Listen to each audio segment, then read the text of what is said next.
Bismillahirrahmanirrahim. My name is Muhammad Mubashir Hussain. We are going to have an introduction of an inductor. Inductor symbolically a coil है. इसकी जो most famous applications हैं उनमें it works like a चोक.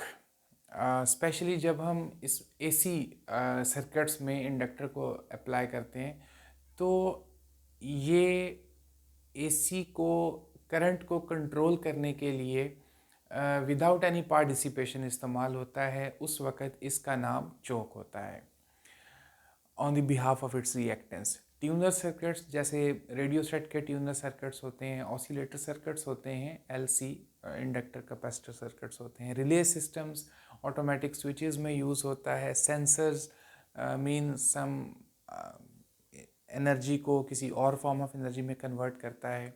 ये magnetic को electrical में, electrical को magnetic में कन्वर्ट कर सकता है. सर्किट डायग्राम देखिएगा. एक इंसुलेटर के ऊपर कॉइल लपेटी जस्ट लाइक अ सोलिनॉइड. कोर को अगर हम किसी फेरोमैग्नेटिक मटेरियल को इंसर्ट कर दें कोर में लाइक सॉफ्ट आयरन, तो इसकी मैग्नेटिक फील्ड काफ़ी स्ट्रांग हो जाएगी. स्विच लगाया है, बैटरी लगाई है, रियोस्टेट लगाया है. जब हम ये स्विच ऑन कर देंगे तो स्विच ऑन करने पर बच्चों करंट ज़ीरो से मैक्सिमम वैल्यू तक एट वंस तो नहीं जाता, ग्रेजुअली इंक्रीज करता है in very very short interval of time. उस ड्यूरेशन के अंदर, जिस ड्यूरेशन में करंट ग्रेजुअली इंक्रीज कर रहा है, जो मैग्नेटिक फील्ड प्रोड्यूस हो रही है इन एन इंडक्टर वो चेंजिंग मैग्नीट्यूड की है. तो अकॉर्डिंग टू फैराडेज लॉ एक ईएमएफ इंड्यूस हो जाएगी and according to Lenz law वो ईएमएफ अपनी अप्लाइड कॉज को अपोज करती है. इस वजह से उसको बैक ईएमएफ भी कहा जाता है.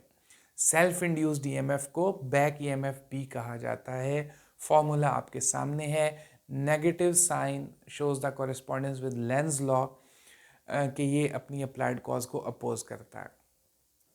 जिस इंस्टेंट पर हमने स्विच ऑन किया था उस इंस्टेंट पर current increasing for a small time span, increasing current जो है वो इंडक्टर में से पास करता है. अब इंडक्टर में से अगर करंट इंक्रीज हो रहा है तो इंड्यूस्ड ईएमएफ ने क्या करना है, अप्लाइड कॉज को अपोज करना है. जो अप्लाइड करंट गुजर रहा है, इंड्यूस्ड ईएमएफ की वजह से एक इंड्यूस्ड करंट आना है, उस इंड्यूस्ड करंट ने अप्लाइड करंट को अपोज करना है. आप ये देख सकते हैं इंड्यूस्ड ईएमएफ की पोलैरिटी कुछ ऐसे है कि इसने अप्लाइड करंट को अपोज करना है. इंड्यूस्ड करंट इस वक्त कुछ इस डायरेक्शन में चलेगा, कन्वेंशनल. अप्लाइड के ऑपोजिट चल रहा है. ये है वो अप्लाइड करंट था, ये इंड्यूस्ड करंट उसको अपोज कर रहा है.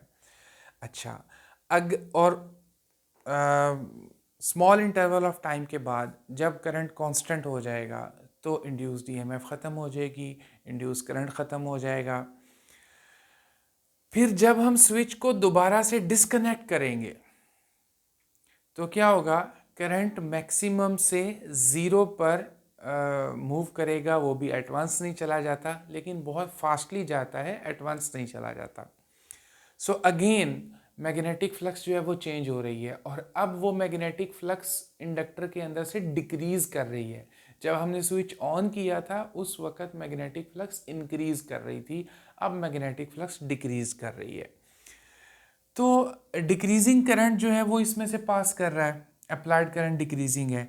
अब जो इंड्यूस्ड ईएमएफ है वो अप्लाइड करंट को बढ़ाना चाहेगी क्योंकि according to Lenz law induced EMF ने हमेशा अप्लाइड कॉज को अपोज करना होता है.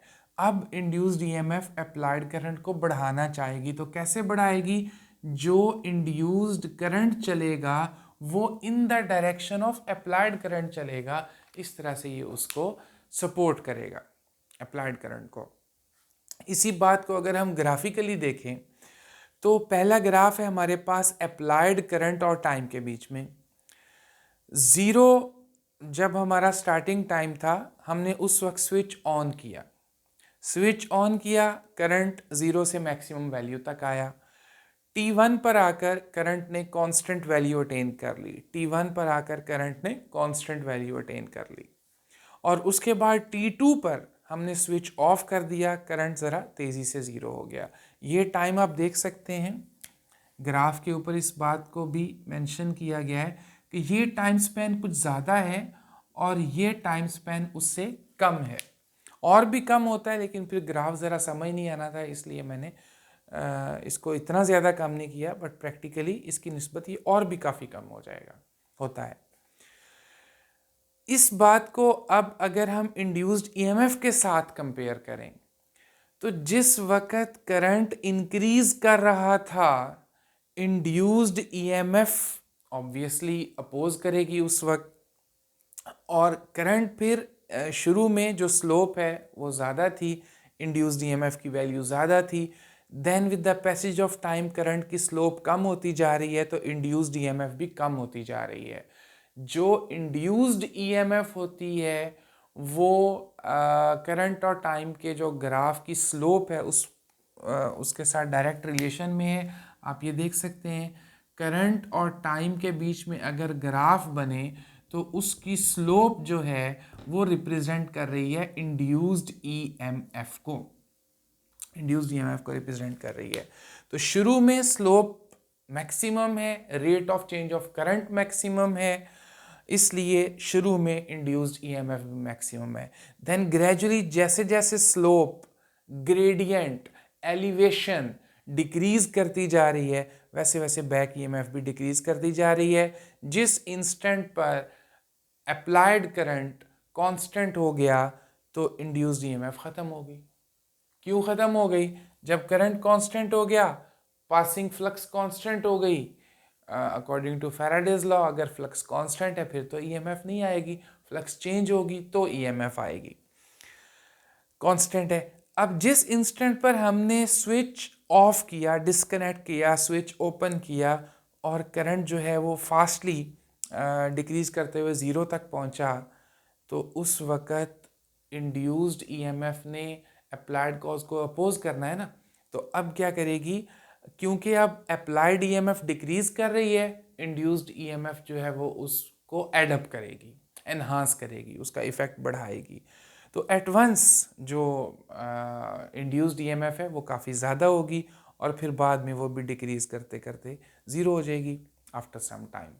जिस वक़्त करंट भी ज़ीरो हो चुका है उस वक़्त वो भी ज़ीरो हो चुकी होगी।